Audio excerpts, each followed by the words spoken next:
Podcaster's Guide to the Conspiracy, brought to you today by Josh Edison and Dr. M. Dentith.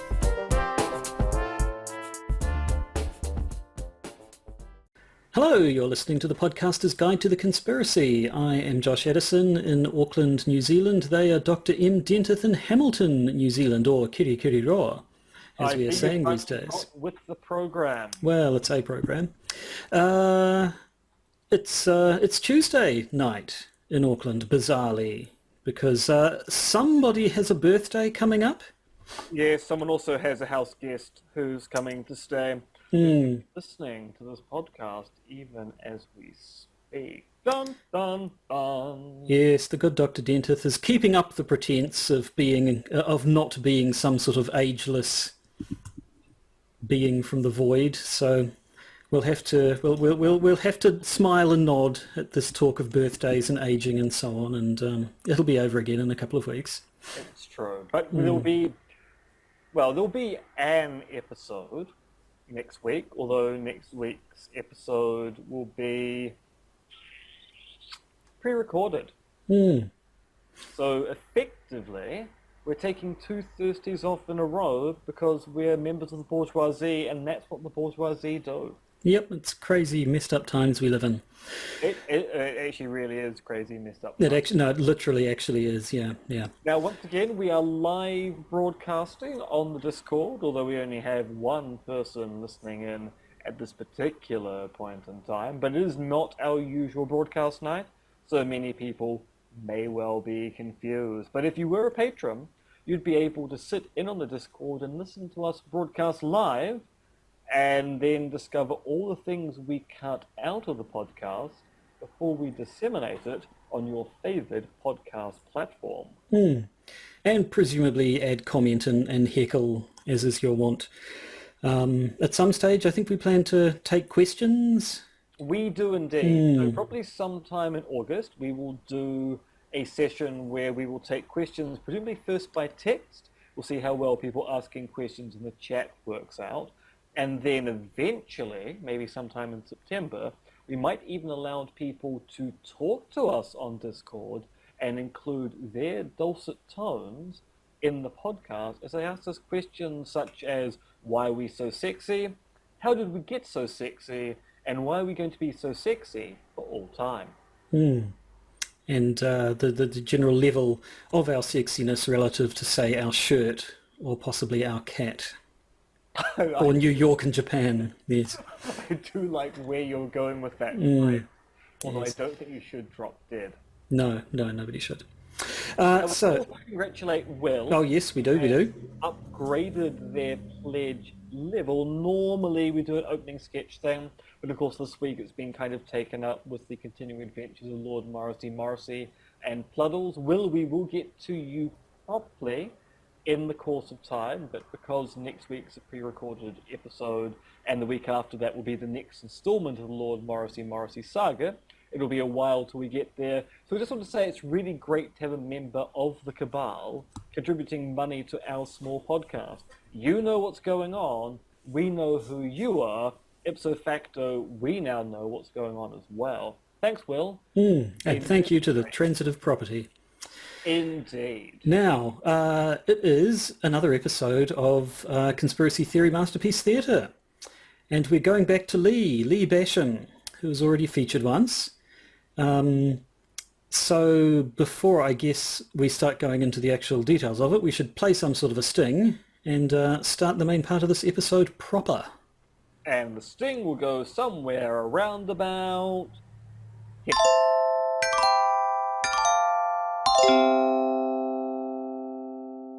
So, this week we're looking at Malevolent Global Conspiracy. Much sexier title, I think, perhaps, than any paper we've looked at so far. Now, this is a 2003 paper. There's still no mention of 9/11, but as we've discussed previously on this podcast, this is largely because the 9/11 conspiracy theories don't really start to emerge until about 4 or 5 years after the event. Which is, I don't think, strictly true. I think there were people muttering things about 9/11 being an inside job. They don't take up cultural currency. No, they don't hit the big time.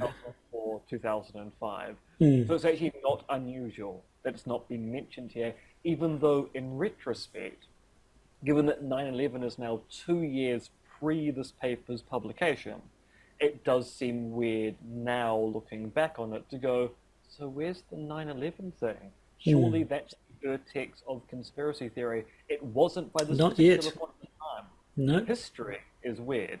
Now, this paper was published in the Journal of Social Philosophy, and it doesn't have an abstract, but the opening paragraph kind of works like one. Joshua, give us that first paragraph. Gladly. It reads, Imagine we're told select members of the Council on Foreign Relations and the consortium of satellite groups are the secret malevolent masters of the planet. As properly reason-obsessed philosophers, we probably assume our laughter is grounded in rational epistemology. We believe that it's an easy task to show that the most ambitious conspiracy theories, malevolent global conspiracy theories, are utterly unwarranted. But is it really? Conspiracy theories expose a range of predicaments uniquely associated with the epistemic and doxastic issues of institutional... I said doxastic properly and then stumbled on issues. Not quite sure what's going on there. Issues of institutional credibility. Our epistemology and social and political philosophy violently collide. This collision is real and serious. As we'll see, these conspiracy theories are unscathed by the traditional objections against them, and if true or even credible possibilities, are devastating to many of our traditional moral projects as philosophers of society and its political and economic institutions. I think I was just so excited at getting to say the word doxastic, which I haven't encountered since my master's dissertation, as I recall. Means Now, Josh, pertaining to the... Yeah, explain what doxastic or doxastic is. It means pertaining to belief, basically, coming from doxos, I think, the Greek word for belief. So there you go. Epistemology to do with knowledge, doxastic to do with belief. Indeedly. Now, having read through this paper, it seemed like a little bit of a doubling down, really. It seemed to cover a lot of the same ground as Living with the Conspiracy, but really getting into it as though someone had said, okay, yes, Living with the Conspiracy, fair enough, you know, we should live with the conspiracy and not dismiss these things, but come on, what about the people who think that the whole world's controlled by the Illuminati or something? And Lee seems to be saying to those sorts of claims, yep, even those conspiracy theories too. Is that kind of what happened, or is that just my take on it? I've actually never asked Lee directly about the way in which these two papers are interrelated. I must admit that when I was working on the FID, I did kind of confuse the two papers as being the same, because yes, argumentatively, Lee is making the same point as he did with Living with the Conspiracy, with the hindsight of 2 more years of thinking about it. So yes, it does seem to be it is the same paper in a kind of structure way, but it presses the point more effectively than Living with the Conspiracy was. And that's because by this particular point in time, you've got the beginning of an emerging set of literature. So you have your Charles Pigden, you have your Lee Basham, you have your Steve Clark, and thus there's a lot more work to actually delve into, and that means it's probably right to look at the issues again and restate them in the face of new argumentative evidence. So he begins, as all good philosophy does, with a bit of scene setting and a bit of definition. So he defines conspiracy theory in a way that would be entirely familiar to us, and then in I suppose in the same way that Brian L. Keeley went into the idea of unwarranted conspiracy theories as the particular one he wants to look at. Lee identifies the particular species of conspiracy theory he wants to look at, which is the total malevolent global conspiracy theory, which is an impressive term. What does he mean by that? Well, to quote Lee, a total malevolent global conspiracy is the extreme example, put in brackets, of a conspiracy theory. Imagine that the world as we know it today is an elaborate hoax. A cabal of unaccountable, parasitic power elites, virtually unknown to the public, controls the economy, politics, popular ideology, and pop culture, and so on. By causal implication, the lives of the masses. These conspirators pursue a wholly Machiavellian program for the wealth, power, and challenge, perhaps even for the twisted entertainment and maniacal ego amplification it provides them. Democracy is merely a status quo maintaining media sham. And Lee's argument is a properly designed political epistemology or political culture ought to be on guard for the existence of these total malevolent global conspiracies. His argument isn't necessarily that a total malevolent global conspiracy is going on. His argument is more along the lines of conspiracies are going on. We should probably think there are fairly biggish conspiracies going on off the back of that. But the best way to approach looking at those things and detecting them is to be on guard for the most extreme version of these global conspiracies, the totally malevolent ones. And he argues in terms that would be familiar to us, really. He talks about the fact that we know conspiracies occur. We know sort of fairly large scale political ones occur. We know things like Watergate get uncovered. That's the office of the President of the United States getting involved in those sorts of things. And the fact that society is hierarchical in nature, he says, means that this sort of thing is actually possible. We talk about, the cliche is that this goes all the way to the top. Well, yeah, there is a top. Things go up. There are layers upon layers of hierarchy of authority, and so conceivably you could have one at the absolute very topmost layer, which could be so powerful as to be able to keep itself completely secret from everyone else, basically.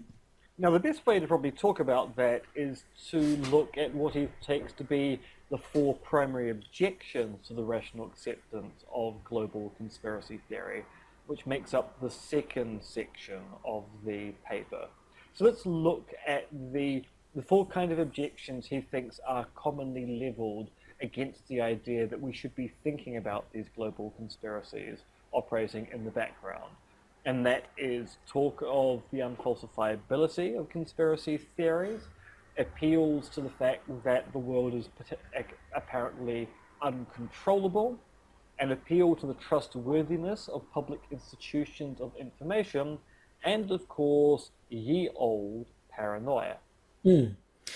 Now, objecting to these sorts of conspiracies on the grounds that they're unfalsifiable is something that we've covered more than once. Brian L. Keeley basically said no, unfalsifiability isn't a problem for conspiracy theories. Lee, in his earlier paper, agreed with him that unfalsifiability isn't a problem, but basically nothing's changed there.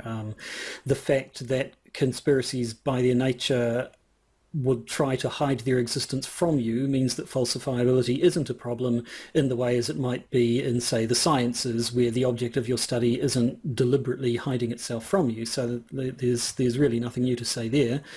The uncontrollability objection is to do when people say, you can't. You always get those claims that, anyone who thinks in a giant conspiracy has never been a project manager or anything like that. You can't get huge numbers of people all under your thumb, all doing what you want them to do.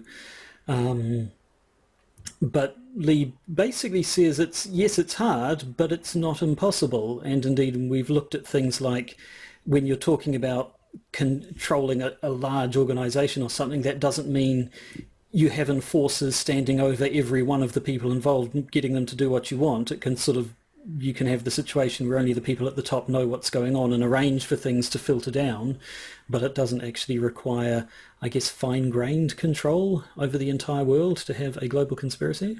No, although it should be pointed out that Lee does kind of take Brian to task on this by saying, Brian says it's very hard to control the large groups of people, and Lee is going, well, actually it's not as difficult as people imagine. But it's also kind of the case that Brian isn't saying it's impossible, he's simply saying it's difficult. So really it's a matter of degree here.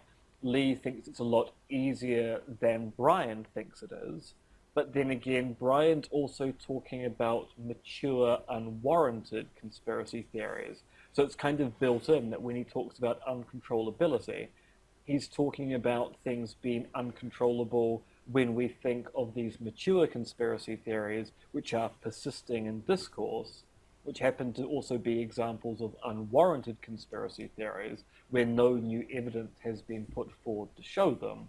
Then it seems reasonable to go, well, given it's a mature, unwarranted conspiracy theory, we can use the uncontrollability aspect here by going, we're not providing much evidence to show there is a conspiracy, and we do have evidence that it would be hard to run such a conspiracy that's lasted this long. So it does seem like it's not just a matter of degree, but Brian's actually making a slightly separate point about the uncontrollability of conspiracy theories in this particular regard. Now, the next one, the trustworthiness of public institutions, and this harks back, I think, to Lee's previous paper, where he harks back to Brian's previous paper, where, if you recall, Brian's paper, he basically said that the real problem with these unwarranted conspiracy theories is that they lead to such a high degree of skepticism that you wouldn't be able to trust any public institutions, basically, which Lee, as I recall, basically said, yeah, like we know governments and so on lie to us sometimes. We know there are branches of governments, the sort of security agencies who are, it's, how do you say it, who are very open about the fact that they are very secretive and don't want you to know anything about what they're doing. And so he goes into that, he sort of goes across that, and then that kind of leads into section 3, called the epistemic dilemma, which kind of goes further and into more detail in this whole idea of skepticism about public institutions. Yes, so in this paper he talks about this as an appeal to the trustworthiness of public institutions of information. This is now a position he calls the public trust approach. So it has a new name as he's refined this particular objection to claim of conspiracy theory.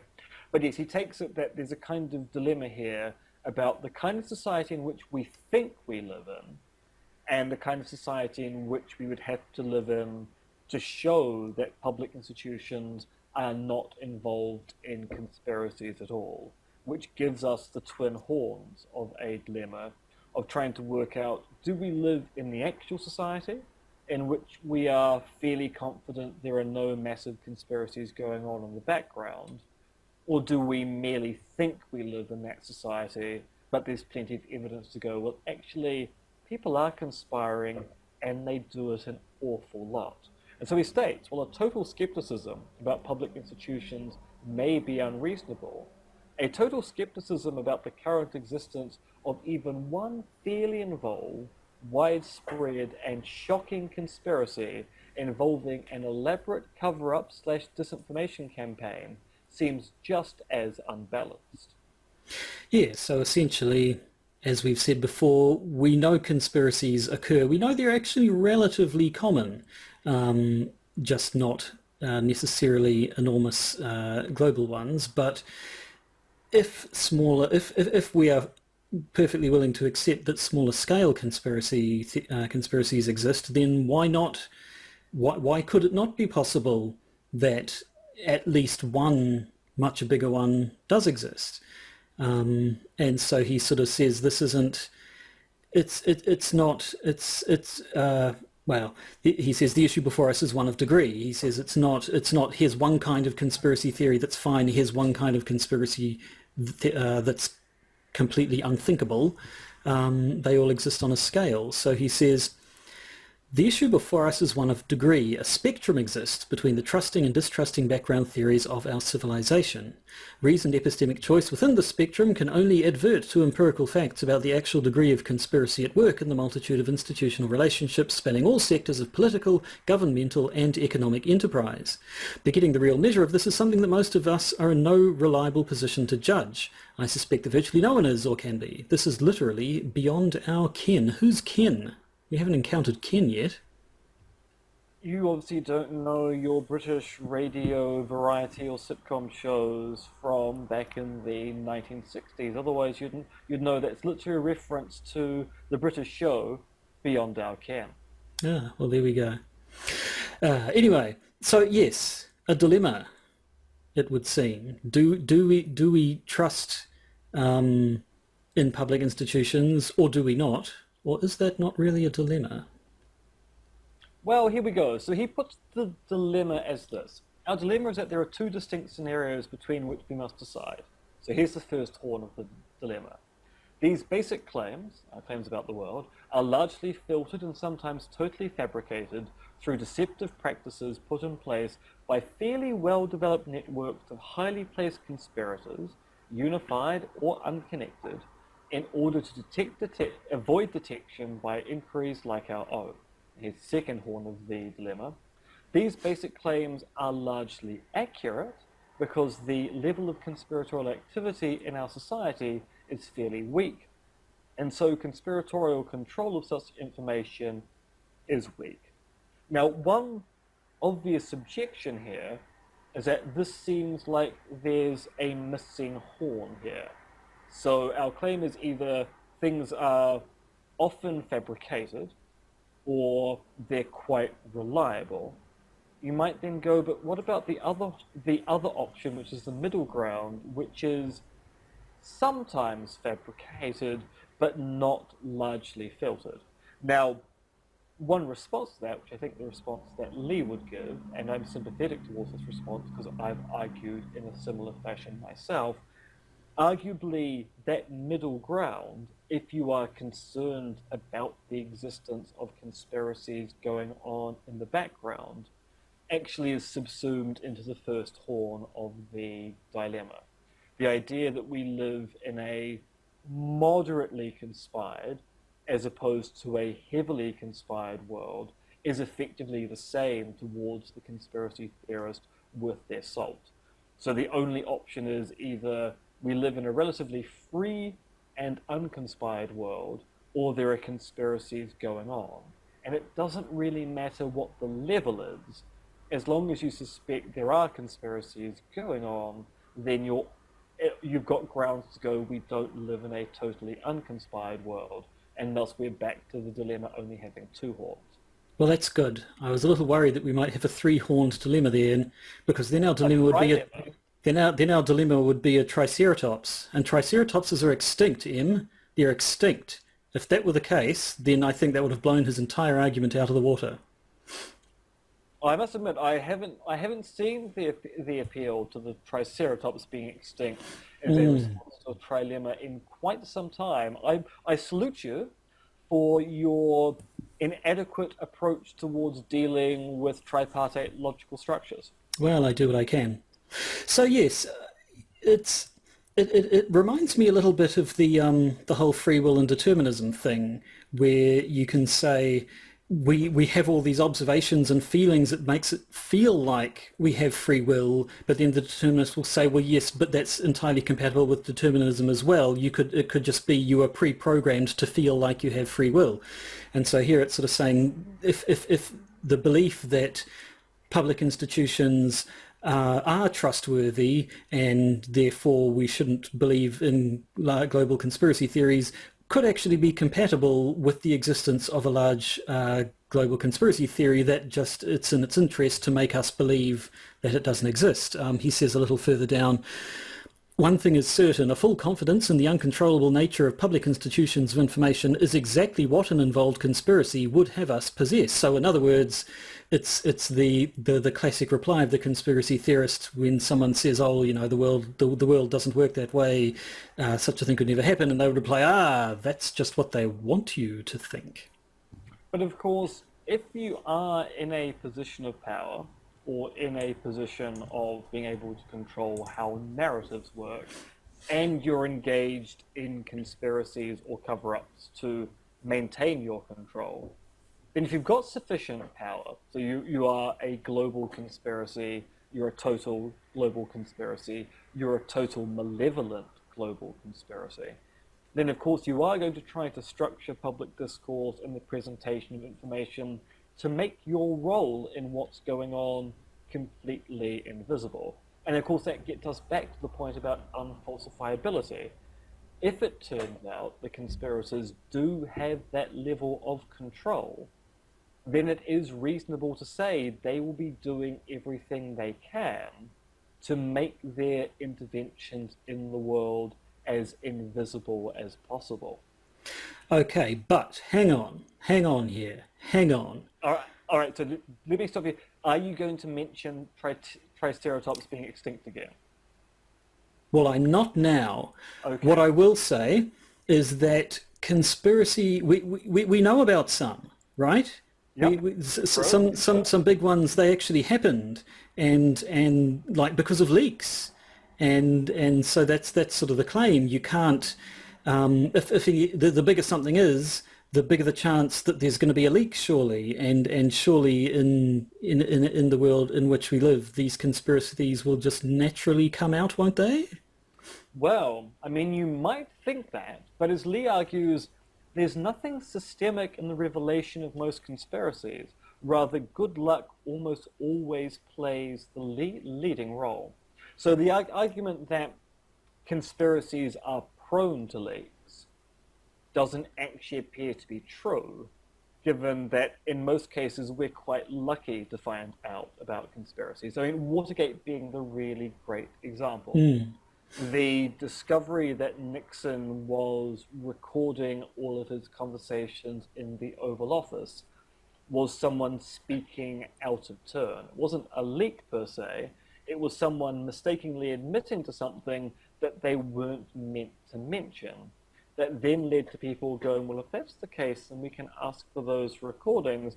Oh, look, there's a weird 17-minute window where there's no recording about a conversation. That seems ever so slightly weird. That was an accident. It was epistemically lucky for us to find out about that particular bit of information that led to the downfall of the Nixon presidency. So it's true that sometimes conspiracies leak because you'll get a whistleblower who will reveal what's going on. Say you're Edward Snowden whistleblowing about what's going on with the CIA and the like. But a lot of the time, what happens is that someone gets lucky, they then chase the information they get because of that luck, and then the conspiracy actually unravels because of that. Which means there's nothing systematic about the discovery of these things, which conversely means that it's quite possible a lot of conspiracies go on undetected because we're not lucky enough to find out about them. And you can compare this, as Lee does basically, with the idea of the perfect crime, quote unquote, where people would sort of say, the perfect crime could have been committed, but we'd never know about it, because if it really were a perfect crime, not only would the people get away, we wouldn't even know they'd done it in the first place to even look after them, to even look for them to begin with. So it's the same sort of thing. If a conspiracy was really the perfect conspiracy, would be able to cover its tracks perfectly, and we'd never know. So you can't just you can't say, oh, we always find out about them, they'll always out, because we know that the ones that we do know about we kind of stumbled upon. So what have we not stumbled upon? We have nothing to be able to say about that. And that's why more of us should get drunk so we stumble upon things more effectively. Precisely. Actually, well, yes, you do. As a side note, I read a thing today about a heist in the art world. Did you see that, where people stole $3 million without, but not a painting? There was a particular painting in, I think it was the Netherlands, it might have been Denmark, which was on sale by one museum, and another museum, which it was the painter Constable, and another museum in the same country didn't have a Constable in its collection and really wanted this one, didn't actually have the $3 million they were asking for. So then they said, okay, they worked out a deal where it's like, how about you loan us the painting to put in our museum as a fundraiser so that we can raise enough money to then pay you back for the painting so we can own it for real. And this whole thing went ahead and they raised $3 million, and then at the last minute some hackers got in, basically spoofed the guy's email address and said, hey, now you've got that $3 million, send it to our account here, please. And obviously it was not the right account.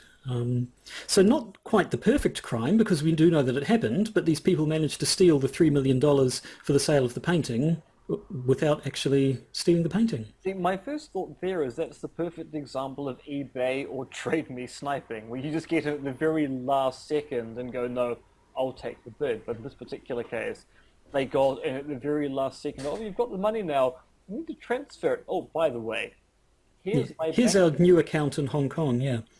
And of course now there's all sorts of legal things, because the original museum says, well, we never got paid for it, so it belongs to us, and the other one said, well, no, it's not our fault, we got these guys stole the money, it should be ours, and currently the painting is apparently now in storage and no one gets to look at it, so it might as well have been stolen. And I can't see that they've got any legal right to the painting, given that, yes, they tried to pay for it, but at the same time, they were the ones at fault for giving the money to the wrong source. I mean, can I see if the gallery mislaid the money en route? Because, you know, actually, you have been paid. It's theirs now. Yeah, so no, you raised the money, and then you got easily conned by not double-checking the bank account details. Surely that's their fault and not the original gallery's fault. But anyway, don't mean to sidetrack our discussion. That was just an interesting thing that I happened upon today. So Lee goes on to talk about the fact that you don't even need to get too elaborate. You don't really need to come up with sort of massive layers of deception upon deception when you can just work within the systems that society already has.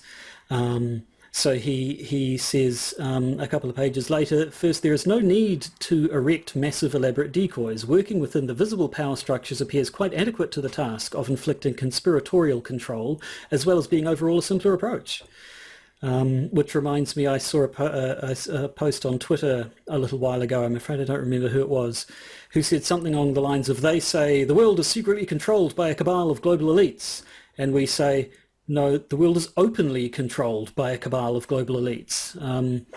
You can point to individuals. Jeff bloody Bezos owns half the world these days, it seems, and the enormous political power that comes with having that amount of money. You almost don't need to even make it conspiratorial. You don't even need the secrecy aspect of it. It's quite plainly obvious that there are individuals or small groups who have access to the levers of power in the way that we, the ordinary people, don't.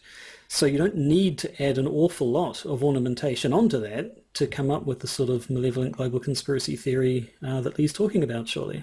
And indeed, depending on whose side you're on in the culture war, it becomes even more obvious what's going on with the US. So as you may well be aware, I'm talking to the listeners here as opposed to you, Joshua, although I'll pretend I'm talking to you as an unwashed pleb who knows nothing. That'll do. So Facebook has been having issues with the way that it deals with statements made by prominent Republicans and like. So Twitter has started putting fact checks on what President Trump tweets.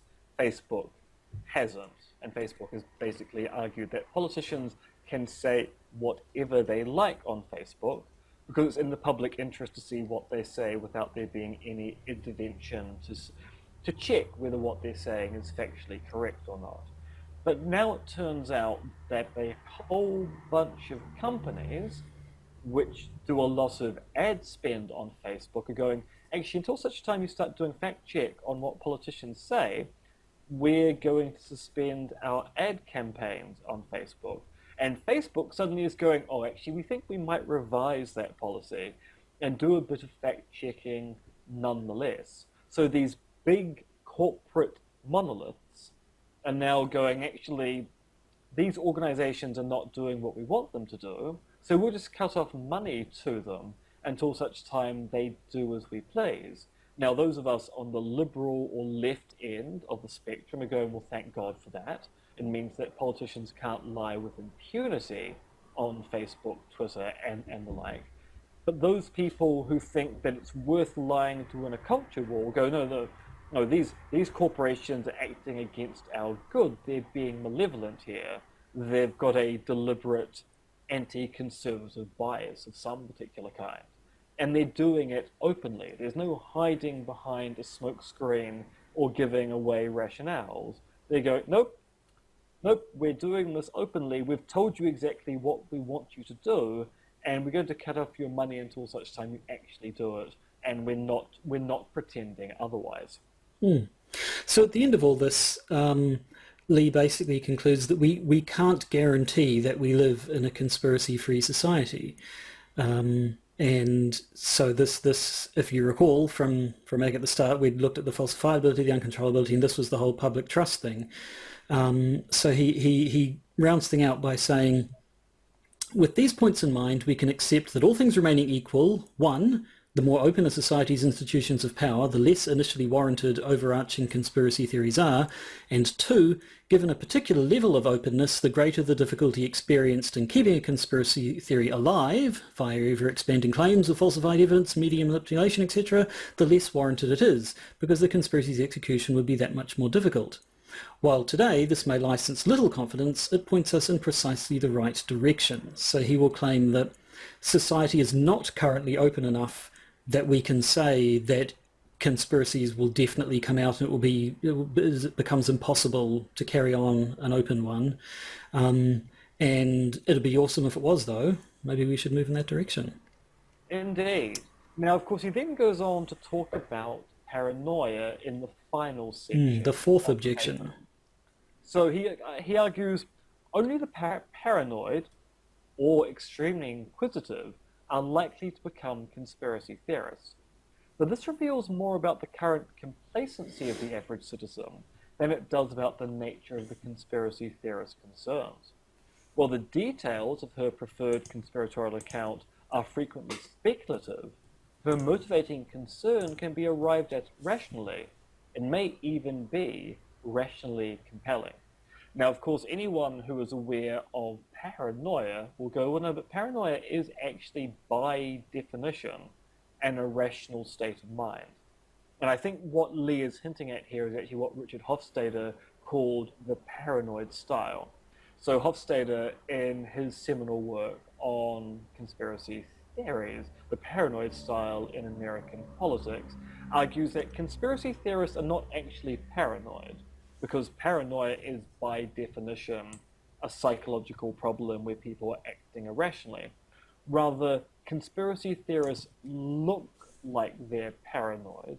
They're arguing in a paranoid style, but that paranoia actually might be predicated on the existence of actual conspiracies. Although Hofstadter actually then moves on to go, because the paranoid style is closely related to actual paranoia, the kind of objections we have towards paranoia should probably, but not entirely, overlap with paranoid style thinking as well.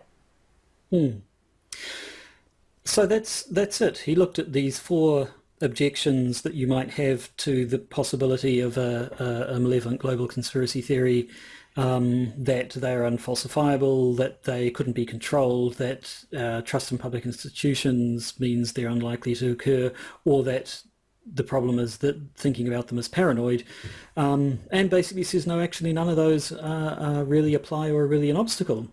So with that in mind, he then moves on to his conclusion, which sounds very familiar to the conclusion of Living with a Conspiracy, I thought, or at least to begin with. He says, in our present civilization, I suspect the main source of popular quote-unquote disbelief in conspiracy theory has nothing to do with epistemic warrant. It's much more pragmatic. There's nothing you can do. Which, as I recall from Living with a Conspiracy, he sort of said you get to the end and the attitude that you kind of have is what are you going to do? If these conspiracies exist, they're beyond my understanding, they're beyond my ability to do anything about, so whatever. Now, he points out this is the popular source of disbelief. He actually then goes on to say, but there is a project here for epistemologists and socio-political philosophers, and that project is in determining what a relatively conspiracy-free society, one that would be well justified in believing is relatively conspiracy-free would look like. And he warns one thing is clear, it would not look like ours, whatever the truth about our society is. And his argument there is because we live in a largely hierarchical society, the existence of hierarchy means you're always going to suspect that up the chain, someone is hiding something from you. So he talks about the idea that there'd need to be a level of openness in society that does not currently exist for us to be able to claim with warrant that we live in a conspiracy-free society, that we know we live in a conspiracy-free society. Indeed, he talks about, before that, he talks about imagine the example, imagine if the Nazis had won World War II, imagine if they actually succeeded totally in all of their goals. It might have might take 100 years or more, but eventually they exterminate all other races and you end up with a world that is 100% Aryan, and all history told is the history of Nazis. No one knows any different. But you can still imagine then people saying, this just doesn't... Do you get the feeling that we're being lied to? Something just doesn't quite seem right about that. And that's sort of from the extreme example. So from the world we live in today, we can see more clearly that if we had more openness, more of a view into the workings of society, maybe we could say what is and what isn't a warranted conspiracy theory. But we don't have that. But we want that, and we should work towards that. But how do we do that? Well, the way we do that, Josh, is to become Rutger Hauer in Fatherland. And we chase the clues and we uncover the existence of the Holocaust even though the Nazis won World War II. Right, be Rutger Hauer. I can get on board with that, unless you mean be dead, in which case I can't. But I mean, eventually you will be. well, yes, I suppose. Yeah. No, that's fair enough. Maybe that should be an objection. Yes. So he says, he ends up coming back to paranoia at the very end of it.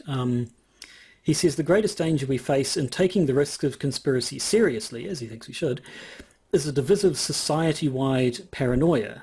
And perhaps here is the real substance of the paranoia objection. One needn't be paranoid to explore conspiratorial possibilities intelligently, but if these possibilities become a serious part of popular understanding and expectation, the results for our civilization could be disastrous. And indeed, I think in the years since he wrote this, when we see things like the QAnon movement becoming larger and larger still, as I think we will see in the bonus content, but more on that shortly. He talks about McCarthy-era witch hunts and indeed the Salem witch hunts as being the sorts of things that we are in danger of falling into if we let this acknowledgement that large-scale conspiracy theories could be occurring sort of run our lives for us. So there's a project here, but it's a project we're going to have to be a bit careful about.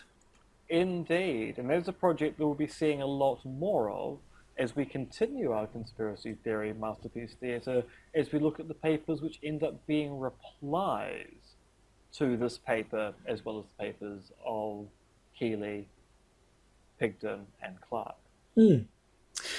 So there you go. Malevolent Global Conspiracy by Lee Basham. So a lot there that was familiar. A lot partly was sort of restatements of his earlier things, partly covering ground in a set-up style that we've already seen in the previous papers. But it does, I thought, at the end, take things in a more a bigger and a more interesting way. Indeed, and got me a nice reference to Rutger Hauer as well. Now I rewatched Split Second over the weekend. As well, you should. It's an excellent film. That Blu-ray release. Has it not been on Blu-ray? I thought I owned it on Blu-ray. So they're doing a 4K transfer and they're doing a 1080p Blu-ray release. I'm actually quite curious to know whether the new transfer will correct what I take to be a slight overlighting issue with the current DVD version of Split Second. I mean, I know it's a 90s film, and lighting in 90s film is never particularly spectacular. but there are points in time where it looks just a little bit overlit, and I do wonder whether that's a badge transfer, and a new transfer might give it a slightly darker tone, which would fit some of the outdoors scenes slightly more effectively. Got to be a bit careful with those high definition remasterings, though. Sometimes the cracks show a little bit, or the wires in the case of Highlander, as I recall. Yes, there are some things that were never seen in the first place that suddenly a 4K remaster goes, oh, no, you're not actually meant to see that. You're not meant to resolve to that resolution on a screen. Or indeed, and now, sorry, let's be clear, we have finished talking about the thing. We've devolved into the pop culture discussion section of this podcast. The wide screening of Buffy the Vampire Slayer? Oh, You must have read about that. Yes, the remastering they did for TV, where basically you can now see the crew in a lot of Yes. shots, and a lot of shots that were shot during the day, but then color corrected to be at night, are back in the day, so vampires can walk around in daylight to their heart's content. Anyway, yes, no, we've obviously come to the end of an episode, but for our patrons, we of course have a bonus episode coming up where we'll talk about the current goings-on in conspiracy theory world. We've got a bit of good old-fashioned anti-Semitic conspiracy theories. It's been a while, I think, since anti-Semitism's had its day in the sun. But I think I've got a proposed solution as to why people, in some cases, have mistakenly jumped to a anti-Semitic conspiracy theory about the whole Black Lives Matter cop abuse thing. We'll talk about that in the bonus episode. And yes, as I intimated, QAnon just keeps on trucking, and apparently Pizzagate is back. It's back, and it's pissed off. We'll talk about that a little bit. And then I suppose it actually continues on, really, from a lot of the allegations of QAnon and Pizzagate. Child trafficking. Apparently it's been going on in our very own home city of Auckland, some would say. In your backwater, Joshua. Child trafficking in your backwater. How dare you talk about Onehunga that way? So that is the end of this episode. Our patrons, whom we love and revere more than all others. Sorry, guys, we just do. It is just a biological fact. Yep. Opposites attract.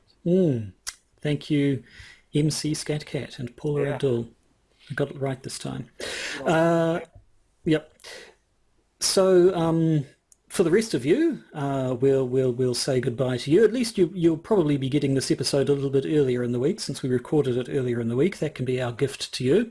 And indeed, I have to stay up for the next 2.5 hours because I'm giving a guest lecture in Berlin tonight, which is at 2:15 Central European Time, which is 12:15 a.m. New Zealand time. Lovely. Well, you've got that to look forward to. I'll be editing this podcast tonight. Okay. And for our patrons, stick around, because, especially our patrons who are listening on Discord, if any of you are left, stick around because you'll get to hear the bonus episode right now, and the rest of our patrons can listen to it whenever they bloody well choose. And indeed, they will choose wisely. They will.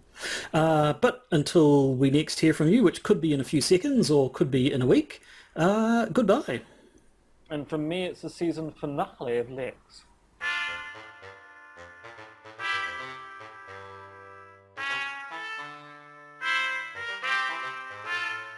You've been listening to the Podcaster's Guide to the Conspiracy, starring Josh Addison and Dr. MRX Denton, which is written, researched, recorded and produced by Josh and M.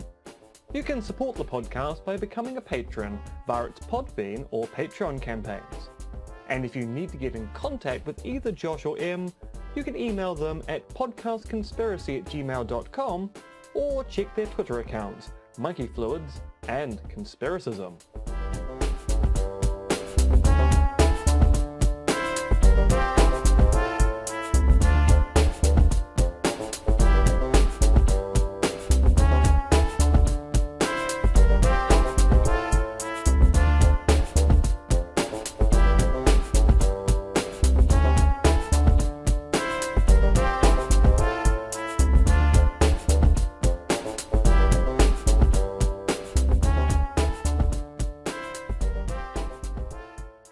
And remember, it's just a step to the left.